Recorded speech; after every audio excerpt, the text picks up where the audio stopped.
Hello and welcome to Environmental Ethics. My name is Mark Thorsby, and in this video we're going to be discussing Francis Bacon and anthropocentrism in science. Once again, welcome back to the course. It's good to have you back. So what I want to do in this video is we've been talking about anthropocentrism in the previous videos. The first video we looked at, we defined what anthropocentrism is to some degree. In the second video, we looked at Thomas Aquinas, who was a medieval theologian and philosopher, and his essentially religious form of anthropocentrism. But today we're going to explore anthropocentrism in terms of how it manifests in science.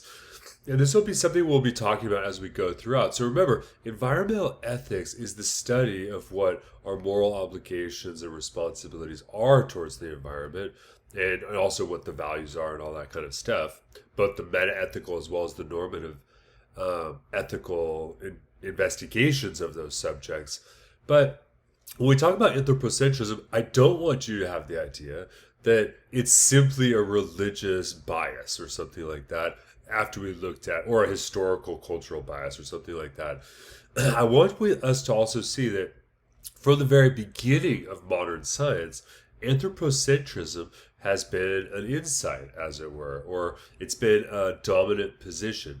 And so today what we're going to take a look at is the work of a very important philosopher slash scientist, Francis Bacon.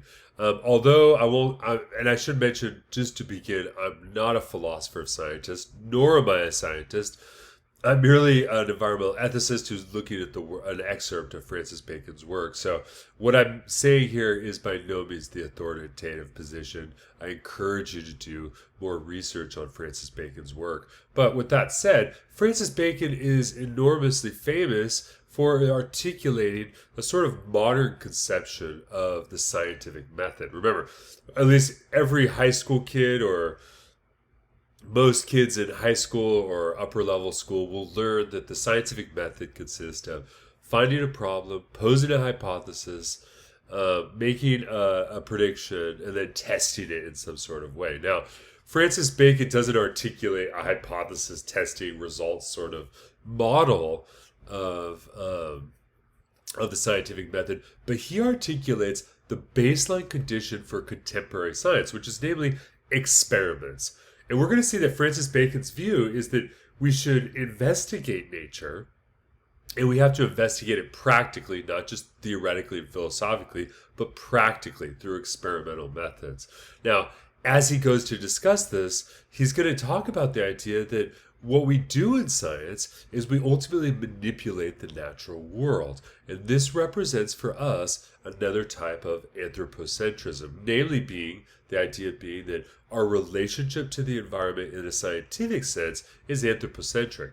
It's one in which our investigation is ruling our activities, ultimately towards the end of mastering nature, transforming nature towards our own ends. Now, it sounds, from one side of the philosophical ethical house, people will say, "Oh, that sounds really bad and unethical." But remember, we're also living in a technological world. What is technology?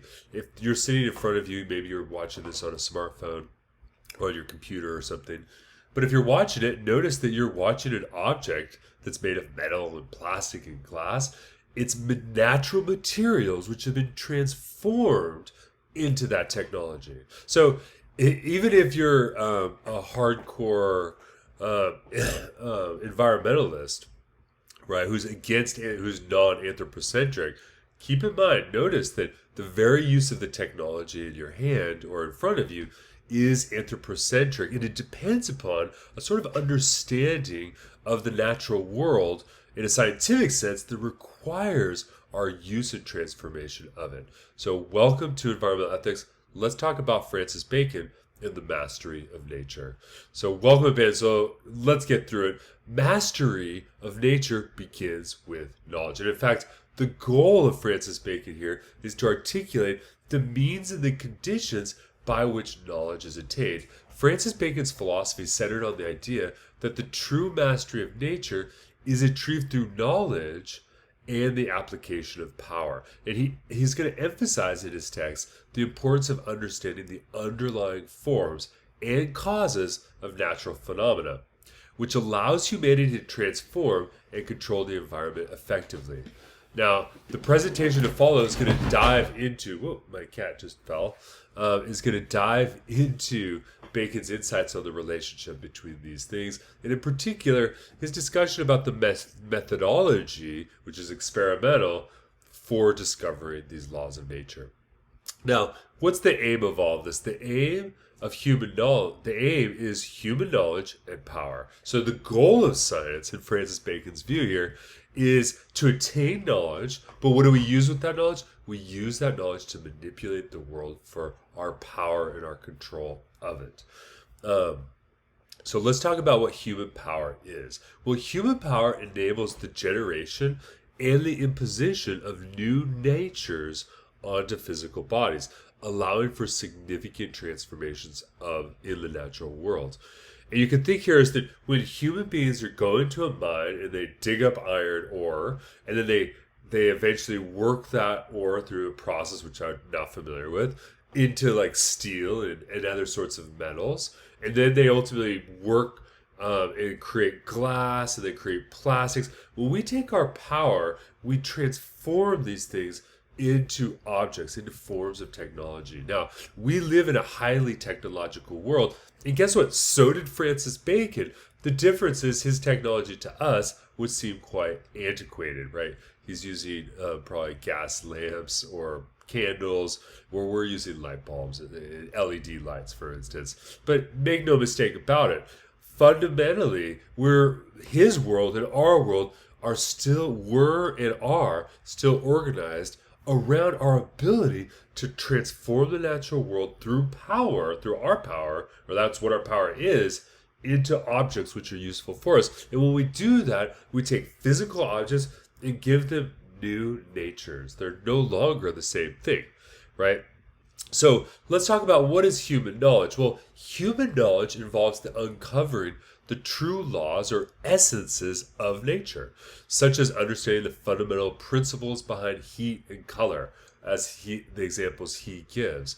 So that means that the goal of human knowledge is to attain the actual truth of things, which means that we have to uncover what the fundamental laws are that organize the world around us. This is, of course, what we call the laws of nature. Now, we have to realize, though, we have to talk a little bit about the idea that about the subordinate aims of knowledge and power include the transformation of concrete bodies through applied science in order to uncover hidden processes. So what we're talking about here is we combine our power to transform nature with our aim of knowledge, and this is where experiments come from. Because think, what is an experiment? If you do any kind of scientific experiment in a material sense, then what are you doing? You're creating material conditions which help you reveal the fundamental laws of nature that are organizing the phenomena that you're investigating. So, one thing we have to do before we keep going is we need to understand what the limits of knowledge are. Now, Bacon in this section is actually going to be criticizing Aristotle. Now, if you haven't watched the video on Aristotle, take a look at my video on Aristotle or read some Aristotle's physics, and you'll see that for Aristotle, there are 4 fundamental causes. And this is the 4 causes of antiquity. The material cause, which is a reference to what something's made of. The formal cause, which references the structure or the form of an object. The efficient cause, which is the means by which something is generated into being. And the final cause, which is the purpose of a thing. Now, these 4 causes come out of Aristotle's work, but were carried all through the Middle Ages. We looked at Aquinas last time. Aquinas endorses the 4 causes. But here, Bacon recognizes these 4 causes, and when Bacon was himself educated, he was taught these as science, right? And he's going to argue that we have these 4 causes per se, 4 fields of investigating the natural world, but he's going to be actually fairly critical, right?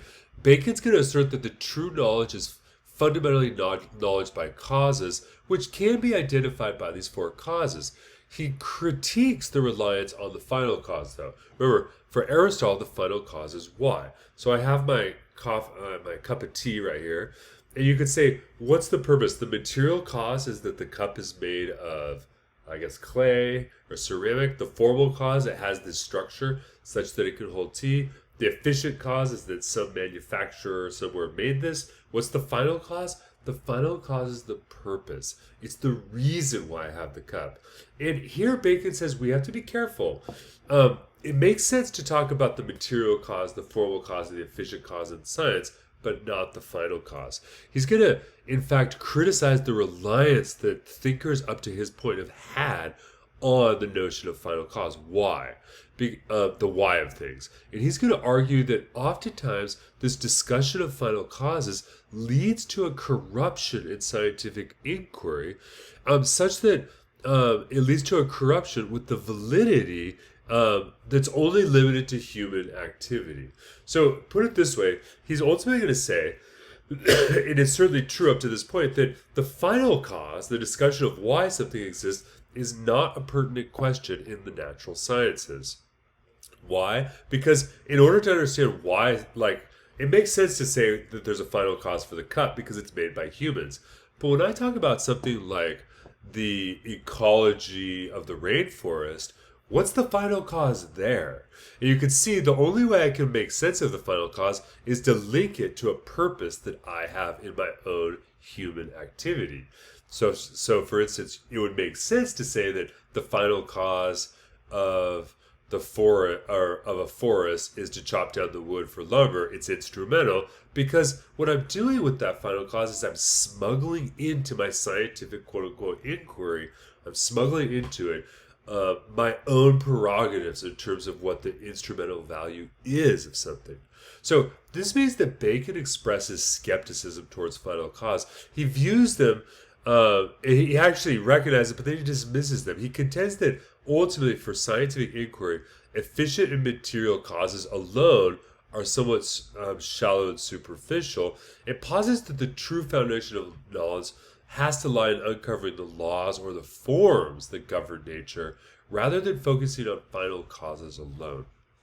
So that means that Francis Bacon is, in this sense, a modern scientist. Because today, if you're going to learn modern physics, if you take a physics class, they're not going to tell you why Jupiter is orbiting the sun. They'll tell you how and what that means, and maybe even how it came to be, but they're not going to tell you the why, not in a sense that there's a purpose. So in some way, it's actually a really important sort of point. Now, what is the value in knowing these forms? Now, Bacon calls these forms, we would call them the laws of nature. Now, some of the things he says is, well, number one, there's imperfect knowledge. When we don't have good knowledge, this restricts our ability to understand things, including not only the natural world, but ourselves and our ability to use the natural world and create technology. All of these different forms have to be unified in some sort of diverse substances. They're all different. And ultimately, grasping these laws of nature, these forms, leads to truth. So freedom in operation enhances our creativity. So it enables, when we have this knowledge and it leads to truth, we actually have more freedom and we can be more creative. And this in turn enables discoveries beyond just mere chance. We're actually able to create a structure by which we're able to extrapolate new knowledge about the natural world. Now, he's going to discuss the paths to knowledge and power. It's experimental science. So Bacon argues that knowledge and power are linked through the development of experiments. And what is an experiment? An experiment is when I create a practical material condition that forces me to make a deduction. That's what ultimate experimental science is. I test my ideas by seeing if the natural world follows the laws I think I'm articulating. Now, this means that for Bacon, this is very different than the sort of science of Aristotle. Aristotle just observed the natural world and just kind of looked out and then made his postulations. And where Bacon's saying, no. What we have to do is we have to link these two together in order to test whether or not our understandings or our theories actually hold in the real world. What we want to avoid is the risk of just pure abstraction, which means that Bacon is ultimately very practical and emphasizes the importance of the practicality when it comes to knowledge, right? He's going to say that the road to knowledge and power are nearly the same, but that the habit of abstracting things and generalizing them in a certain way leads to an error. It's safer to begin from practice, from an experiment, and then letting the active part of that practice confirm that which you contemplate or that's what you think, right? Here's an example. If a man wished, this comes from Bacon, if a man wished to superinduce gold's color on silver or tenacity on glass, he would need certain flexible and practical rules, not simply narrow recipes that are based upon his already formed abstractions or abstract opinions. Now you can see here, we are not really talking about nature so far. We're talking about the development of science. And that, again, is the context that Bacon's working from, at least from what we're reading here. Now, let's move forward. There is the presence of true forms ensures nature. Now, a true form, and by true form, think a law of nature, is essential for understanding the nature of things. Its presence ensures that the corresponding nature always manifests, illustrating the direct relationships between forms and their manifestations. Don't get hung up on his word form. Of course, the word form philosophically derives all the way back from Plato. But notice, for instance, when we say that you have a law of gravity and things, when you let something go, it falls, right? What you're talking about is a form, a structure, a shape of the world, which takes place always it always occurs. It always manifests. So there are the presence of true laws in nature because the natural world is organized by them. Now, the absence of forms ultimately leads to the disappearance of nature itself. So if there are no laws of nature, then there is no nature itself. So when a true form is absent, the specific nature that's associated with it ceases to exist, highlighting the dependency of nature on its form. And you don't have to just think about the natural world. You can also think about, for instance, other sorts of examples.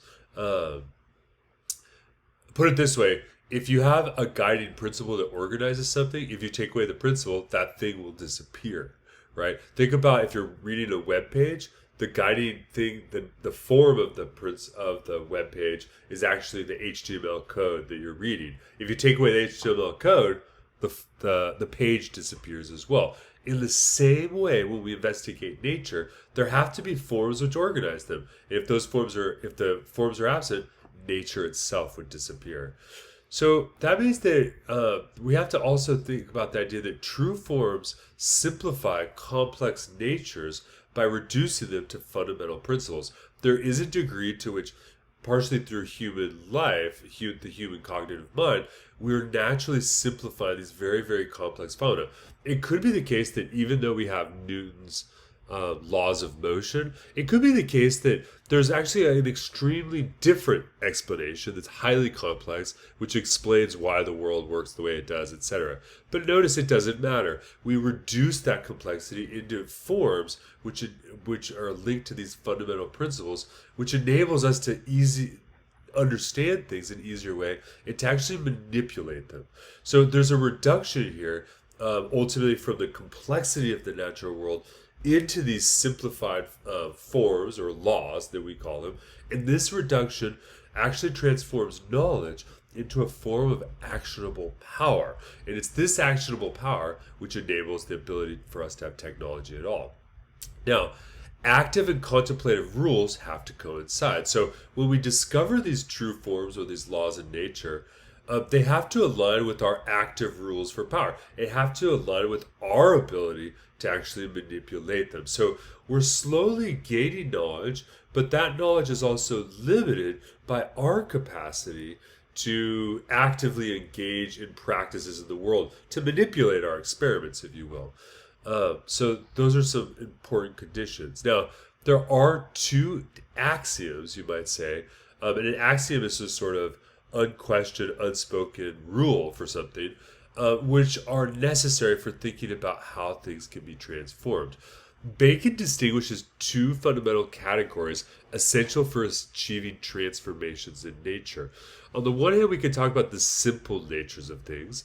A simple nature is characterized as the constant universal properties that define a substance. Think, for instance, of the example of water. Water is H2O. H2O, right, describes the simple nature of water. By contrast, there's also what we might call a latent process. So a latent process refers to the intricate development of pathways of materials and organisms and phenomena that take place over time. And the latent process emphasizes the importance of understanding transformations over time. So simple nature, you might say, is the sort of freeze frame nature of something. And a latent process is how things develop over time. The key difference here is, well, you might say a simple nature is inherent in its substance, whereas a latent process may not necessarily. It may have to do with the interactivity of processes. The example he gives when he talks about latent processes is, for instance, tracing processes by which metals and plants and animals develop, whereas a simple nature would be like determining and defining what gold is or water is or something like that. So let's focus in on the latent process here. Whoops. I hit the wrong button there. First off, a latent process is a continuous hidden motion that we're trying to observe, right? So think about the latent process of a tree, which grows, flowers, it has leaves and fruit, and then the winter comes and all the leaves fall off and it dies, right? So that's a whole process. And it's a sort of hidden motion that we're trying to observe, we're trying to understand. Now, that means that we have to have inquiry into the transformational dynamics that enable an object to change over time. And mastery, and we want to gain mastery of what all of these imperceptible transitions are. And these transitions are going to involve lots of different factors, which is why we have to perform lots of different experiments to sort of trace out the structure of what process looks like over time for whatever natural object or phenomena we're studying in science. And we recognize what changes occur over time. Now, we do this in an experimental method, mixing our power and our knowledge, to use Bacon's terminology. Put it this way, whenever we inquire into the transformations of things, we're asking things like what's lost, what's added, what gets united, what gets divided or propelled or hindered, quickened or delayed. So the true mastery here requires tracing all of these imperceptible transitions. Now, this means that we have to recognize the importance of trying to understand the internal structures of things. And it also means that we have a need for a very rigorous form of investigation, which is why, for instance, the scientific world operates through an experimental method. But that's not it. It's not like you just do an experiment and prove something. It's experimental, but it has to be repeatable. So we make our investigations even more rigorous by asking other people to perform them or other similar investigations to see if we're all coming up with that same true form, to understand what something is.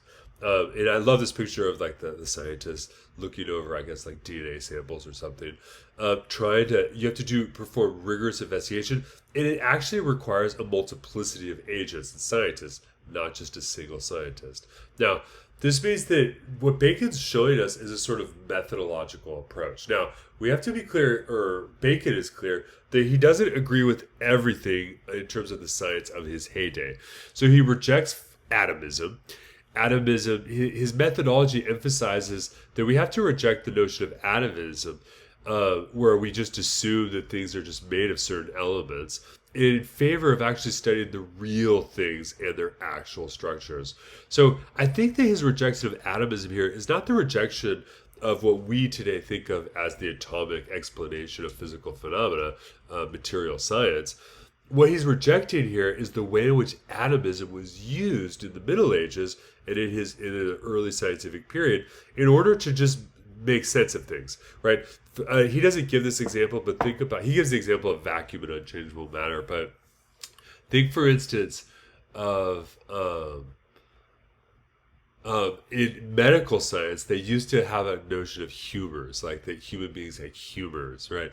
We don't know. If you take an anatomy class today, you're not going to learn anything about humors at all, right? Humors was this notion of there's some sort of element within us, some sort of part of us that's a humor, and then that was used to explain things. And Bacon was rejecting not humors here, but he's rejecting the use of atomism as a way to explain things without actually investigating them. Instead of assuming that we know what something is, we need to study what its actual structure is. And this approach allows us for a much more comprehensive understanding of natural phenomena. Now, why does he talk about vacuum and unchangeable matter? Well, let's think about a vacuum. A vacuum literally is nothing, so a vacuum therefore doesn't have any atoms. How do you investigate a vacuum if everything has to be made of atoms? It doesn't make sense. Instead, you have to evaluate the real phenomena through an experimental method. Now, there does need to be a simplification of investigation. So Bacon posits that investigations simplify when they're reduced to these most basic natures. It's sort of an aesthetic principle here, which is the best explanation tends to be the simplest or most elegant solution. Now, this is a sort of reduction intellectually, but this reduction will help clarify really complex phenomena. It allows for a much more effective analysis and understanding. It's raised some interesting questions for us philosophically because it means that when we're that Bacon's highly and acutely aware that the type of science that we articulate is not necessarily an exact replica or representative of what the natural world is. Rather, it's the most reduced, simplified explanation that we'll have for these phenomena. So we have to realize that science is always in this modality of simplifying things. It could actually be the case that things are highly complex, actually. But no matter, it's the way we work intellectually. That means, though, with all of this, his discussion of experimental science and so forth, that there is progress which is possible in science. Now, the term natural philosophy for Bacon is what we would call science today. Notably, the philosopher Immanuel Kant, who we'll talk about later on in this course, is not Immanuel Kant. I'm sorry. It was Samuel Taylor Coleridge, the famous poet, who articulated the distinction between natural philosophy and science as we know it today. So when Bacon says that there's progress that's possible in natural philosophy, he's just saying there's progress in science. Now, for him, science, he says there is a division of science. So for instance, metaphysics studies eternal forms, right? That's what his view is. And physics is the study of efficient cause, matter, and these latent processes and configurations. Today, metaphysics is really, I wouldn't say it's not a science, but today metaphysics is no longer grouped with material science. So when he says physics, he's thinking of what we think of as science in the ordinary sense. But all of it is subordinate to these practices, these experimental natures. Now, all of this we've been talking about science. How does this relate to anthropocentrism? And how does this relate to environmental ethics? Well, first and foremost, Francis Bacon's view is that the reason we're doing all of this is so that we can master nature. So Bacon advocates really point blank the idea that the reason we want to gain all this knowledge is so that we can actually control nature and make it and use it towards our own ends. That means, just like we looked at in the last video, that means that the natural world is understood as having instrumental value and instrumental value towards us, which means we're talking about mastering nature. So it's a type of anthropocentrism. So I think it's important because it means that at the very basis, philosophically, of modern science is an anthropocentric perspective, which isn't just what Bacon thought, it's as it were latent into, it's latent into what's the word I would say? It's baked into the scientific investigative process itself, philosophically. So Bacon advocates for this sort of structured approach to natural philosophy, where the study progresses from physics, which deals with efficient causes, to math, and eventually maybe to metaphysics. Whoops, I got off track there. I hit the wrong button. My apologies, so I repeated the wrong slide. So Bacon is going to emphasize that the true mastery of nature, though, is achieved not by focusing on final causes, but by discovering these formats and then transforming them into practical applications. So that's ultimately the goal. So there's a lot more that Bacon has to say about these issues and many others, but we'll stop there and just highlight that what we've seen here is that when we talk about anthropocentrism, anthropocentrism is baked into the very conceptual framework for modern science itself, which represents a significant hurdle for those philosophers or thinkers who want to deny anthropocentrism, particularly those who use science at the same time. So there's a sort of deep philosophical puzzle here in terms of our relationship to nature. And the idea being that science ultimately sees the human investigative process of gaining knowledge and therefore mastery over nature as its central and guiding mission. With that said, I hope you've enjoyed this video. Thank you very much for watching. I'll see you guys in our next video. Talk to you later.